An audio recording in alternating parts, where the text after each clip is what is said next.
Hello, welcome back to Survival Saturday with Johnny Tiger. The date is September 26, 2020, and you are wondering how come there's no background music? Well, it is because it is a little bit late, and if I have background music blaring away in the background, my neighbor mostly going to complain.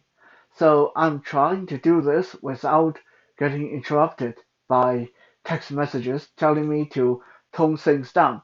So you guys are going to get no audio, no music version of the video. Nice change of pace anyway. Yeah, just like that. No preamble, no fuss. And that's what we're talking about today. The art of drawing steel in self-defense.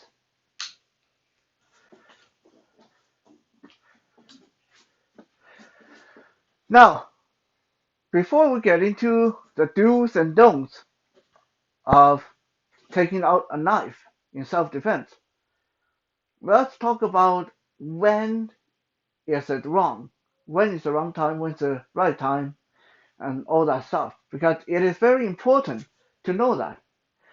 First, you got to remember, the minute you introduce the knife into the fight, you are essentially sanctioning that other person to use lethal force in return. So if this other person, even though they are the intruder in your house, if they were to take your knife away from you and kill you with it, now they can actually claim self-defense. Now, whether if that would stand up in court, it depends on how good their lawyer is and how good you or your family's lawyer is. But the fact remains, if you take out a knife first in a fight, that basically gives them permission to take this knife away and maybe kill you in the process, or take out a knife of their own and kill you and say that it was out of self-defense. So before you introduce any kind of a tool, or as professionally we refer to them as force equalizer in a conflict, remember that when this come out, you better win. Right? When this tool come into play, you better be damn sure that you have a chance of getting out of this.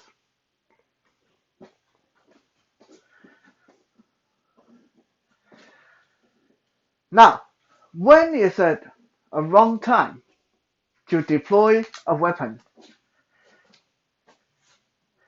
Well, if that other person in front of you is only using words, if this person is telling you that he is going to mess you up and he is going to do this, do that to you, but he has not actually done anything, and you have no sufficient proof that he is armed and dangerous and have intent of harm, and you suddenly pull out a knife and cut him down the middle, gut him like a fish, you're going to go to jail, I'm sorry to say.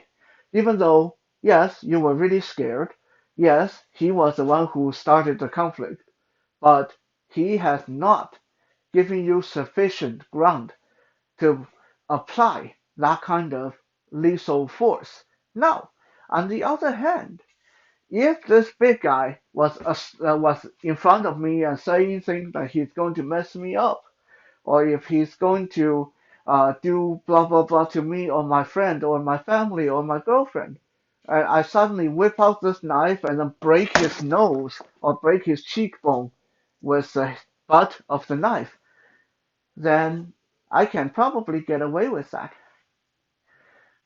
assuming that I can prove to the court that he is sufficiently threatening and I believe that he is bigger and stronger. For the ladies out there, now of course, anything I tell you here, I'm not a lawyer, so what I say is not to be taken in the strictly legal content. And depending on where you're from, I highly advise you to look into the law of self-defense of where you're from. But for ladies here in Canada, the law is a little bit different. If Bruce and I were getting into a fight. He is barehanded, I'm barehanded, even if he outweighed me by 200 pounds. If he's barehanded and I pull out a knife and kill him or hurt him really bad with it, I go to jail because I am the first person to introduce a weapon into this conflict. However, for ladies, the justice system is a lot more lenient. If a big man was to assault a small female, then that small female stick a sewing needle through his eyes, or stab him in the throat with a fork, or grab a steak knife off the table and shank him with it, she can actually claim that to be self-defense quite easily. So there is a bit of a sexist situation going on where the law is concerned with regard to your gender. So always keep that in mind. Is it fair? No, but it's there nonetheless. You also don't want to draw your weapon while that other person is holding a weapon, threatening you with a weapon. Let me show you why. Although this should be pretty obvious.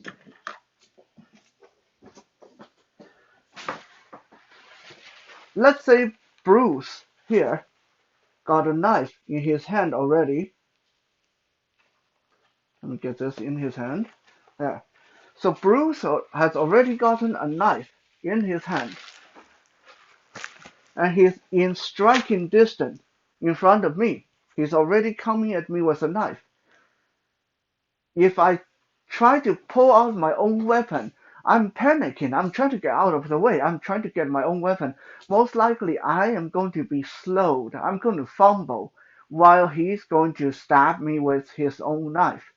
Okay, this is a wrong time for me to try to reach for my knife when the guy is armed and this close. Okay, so if the guy is armed and coming right at you, this is not the time for you to think about taking out your own weapon. This is the time for you to either engage and try to take his knife away from him or get close and nullify his weapon arm. And this, now I can maybe think about getting my own knife, but since I already got my hand on his, I'm just going to turn it into him and put his own knife into him, right? Or more ideal, I'm going to try to create distance. I'm going to try to get something between us, get a table or a chair, something between him and myself. And then I pull out my own weapon. So now I'm ready. Okay? So do not stand your ground and try to reach for your own weapon. You're going to get killed that way.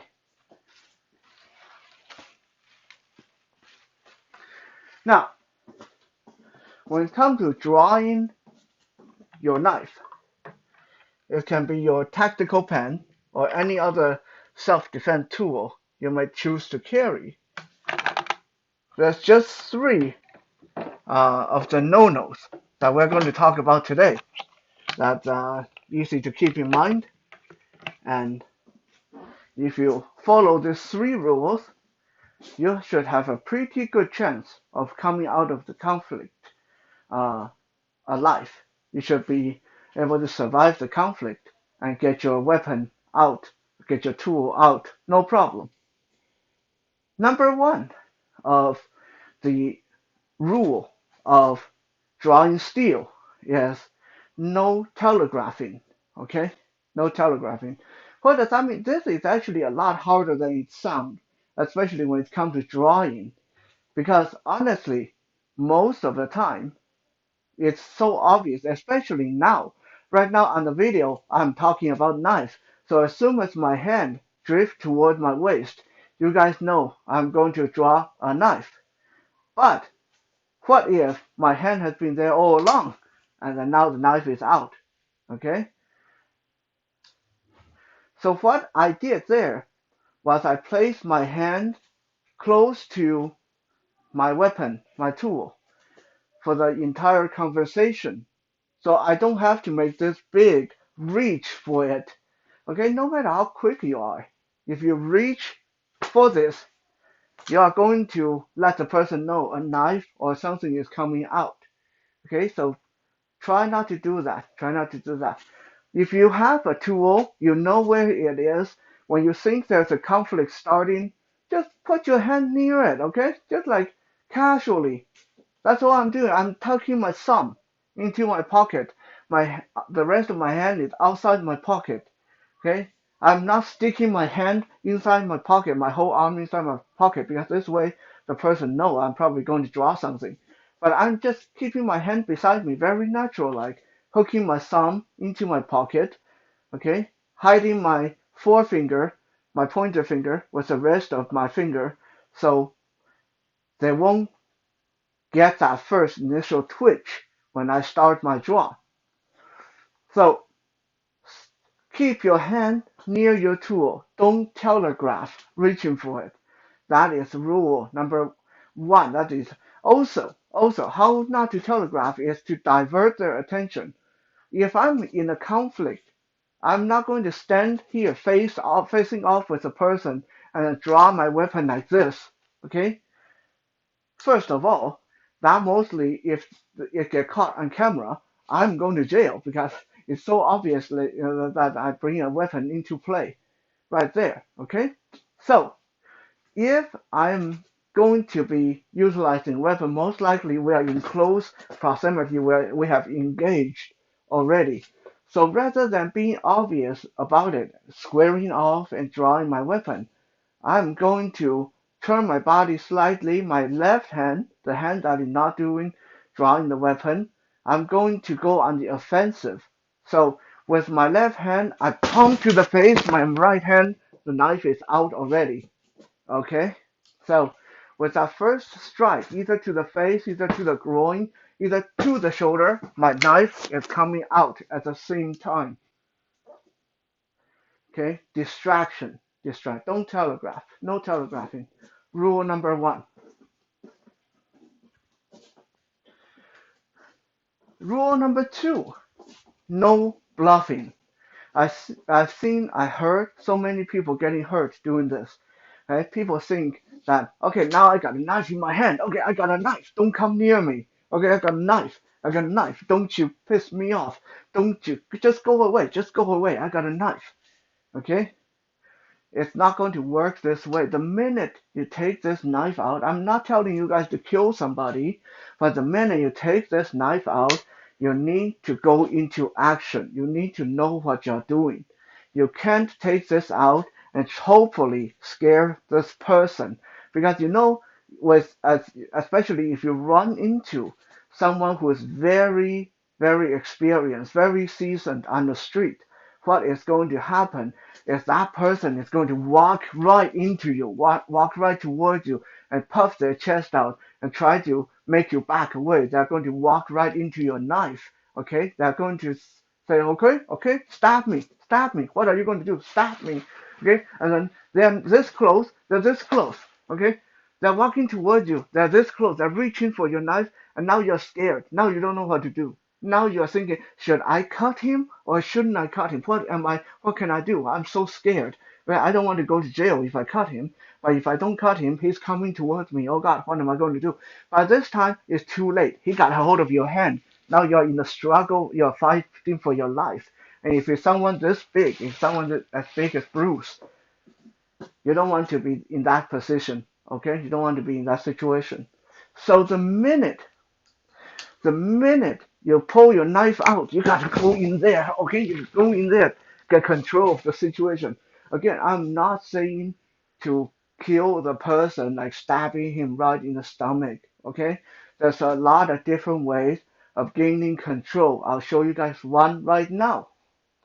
Let's say we're in a conflict, we're in a situation. I have my hand very handily near my pocket. I'm just all relaxed, and this person is getting more and more aggressive toward me. He's reaching out, he's shoving me. The moment he shoved me, I come back, hit him in the face, my knife come out, and I put the blade under his chin. Okay, I'm not going to play around. I'm not going to cut him yet. Okay, I'm putting the blade under his chin, pushing him back, walking him back. Get back, get down on your knee. I'm not playing with you. One twitch, I open you up. Okay? Get the knife on the person. Have a plan, have a course of action. Okay? Don't just stand there waving your knife, hoping the person will go away. So, number 2, no bluffing. Number 3, no fumbling. No matter how good you are, once in a while you will find that when you take this knife out of your pocket, you didn't pull it the right way and the knife didn't snap out properly, and you are trying to flick it. Okay? You already lost 1 second there by doing that, right? So, when you reach for that weapon, be precise. Don't rush it. Okay?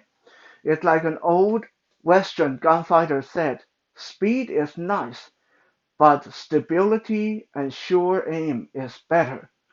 So if you have to sacrifice half a second or a second to make sure that you don't fumble, then slow down. Don't rush this.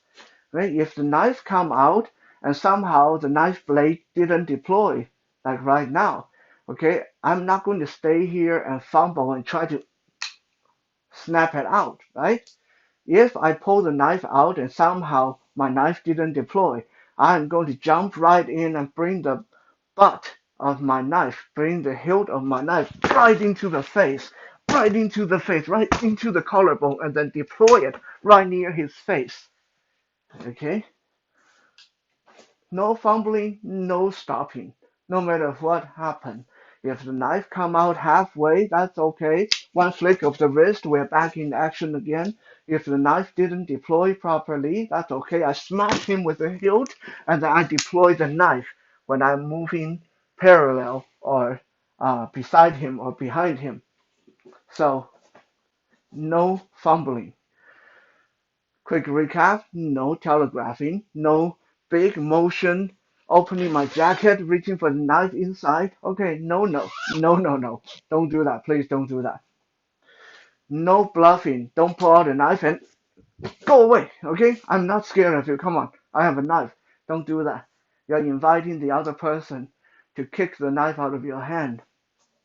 And no fumbling. You pull a knife out and, oh crap, the knife didn't deploy. Hold on. Okay? You got yourself killed already. And see, drop the knife like that, right? Okay? So, don't do that. Don't do that. If you pull the knife out and it didn't deploy, jump into the person right away. Okay? Now, some of you are already asking, what happened now? Let's say this was a real situation. You drop the knife. You drop the knife. I'm not going to bend down to retrieve the knife. Hell no. If I pull the knife out and I somehow fumble it and I drop the knife, I'm going to step forward and go on the attack. Fist, palm, elbow, everything until the moment my foot find my knife. Okay, if my foot find where I drop the knife, then that's where my foot is going to stay. This is my ground now. I'm not going to give him a chance to get my knife. I'm not going to bend over to get my knife to give him a chance, but I'm going to keep my foot right on my knife. So if I ever get a chance, like if he pushes me and I fall down, I'm going to grab it right away. So when I fall down, I'm going to swipe out and cut his leg. Okay? All kinds of ways of doing this. The key is keep moving, no bluffing. Okay? No telegraphing, no bluffing, no fumbling. And please always consult your local self-defense law and don't kill anybody. Thank you for checking out today's Survival Saturday. We'll be back again tomorrow for Soul Search Sunday. For now, have a good night.